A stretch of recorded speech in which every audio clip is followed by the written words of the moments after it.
കാഞ്ചാർ നരിയമ്പാറ പുതിയകാവ് ദേവീക്ഷേത്രത്തിൽ ക്ഷേത്ര ചൈതന്യം വർദ്ധിപ്പിക്കുന്നതിനും ക്ഷേത്ര പുരോഗതിക്കും വിശേഷാൽ പൂജകളും പരിഹാരക്രിയകളും ആരംഭിച്ചു.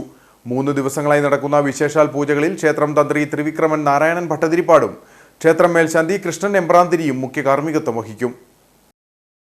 നരിയമ്പാറ പുതിയകാവ് ദേവീക്ഷേത്രത്തിലാണ് വിശേഷാൽ പൂജകളും പരിഹാരക്രിയകളും ആരംഭിച്ചിരിക്കുന്നത്. ക്ഷേത്ര ചൈതന്യം വർദ്ധിപ്പിക്കുന്നതിനും ക്ഷേത്ര പുരോഗതിക്കും സർവ്വവിഘ്ന നിവാരണത്തിനും സർവൈശ്വര്യത്തിനും ആരോഗ്യ സഖ്യത്തിനും കാര്യവിജയത്തിനുമായിട്ടാണ് വിശേഷാൽ പൂജകളും പരിഹാരക്രിയകളും നടക്കുന്നത്.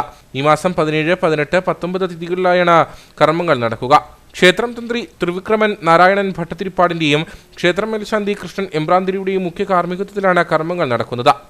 നരിയമ്പാറ പുതിയകാവ് ദേവീക്ഷേത്രത്തിലെ ക്ഷേത്ര ഐശ്വര്യത്തിനുമായി ആരോഗ്യ സൗകര്യമായി ക്ഷേത്രം തന്ത്രിയുടെയും മേൽശാന്തിയുടെയും മുഖ്യ കാർമ്മികത്വത്തിൽ 3 ദിവസങ്ങളിലായി പരിഹാരക്രിയകളും വിശേഷ പൂജകളും നടത്തപ്പെടുകയാണ്. ആദ്യ വെള്ളിയാഴ്ചയോടനുബന്ധിച്ച് ഇന്ന് ക്ഷേത്രത്തിൽ രാവിലെ ഗണപതി ഹോമവും അതുപോലെ തന്നെ മൃത്യുഞ്ജയ ഹോമവും പൂർത്തീകരിക്കുകയാണ്. 3 ദിവസങ്ങളിൽ അന്നദാനത്തോടുകൂടിയാണ് ഈ പ്രധാന വഴിപാടുകളെല്ലാം ഈ ക്ഷേത്രത്തിൽ നടത്തപ്പെടുന്നത്. മഹാഗണപതി ഹോമം, മൃത്യുഞ്ജയ ഹോമം, ഭഗവത് സേവ, മഹാസുദർശന ഹോമം തുടങ്ങി വിവിധ പൂജാകർമ്മങ്ങൾ നടക്കും. എല്ലാ ദിവസവും അന്നദാനവും ഉണ്ടായിരിക്കുമെന്ന് ക്ഷേത്രം ഭരണസമിതി അറിയിച്ചു.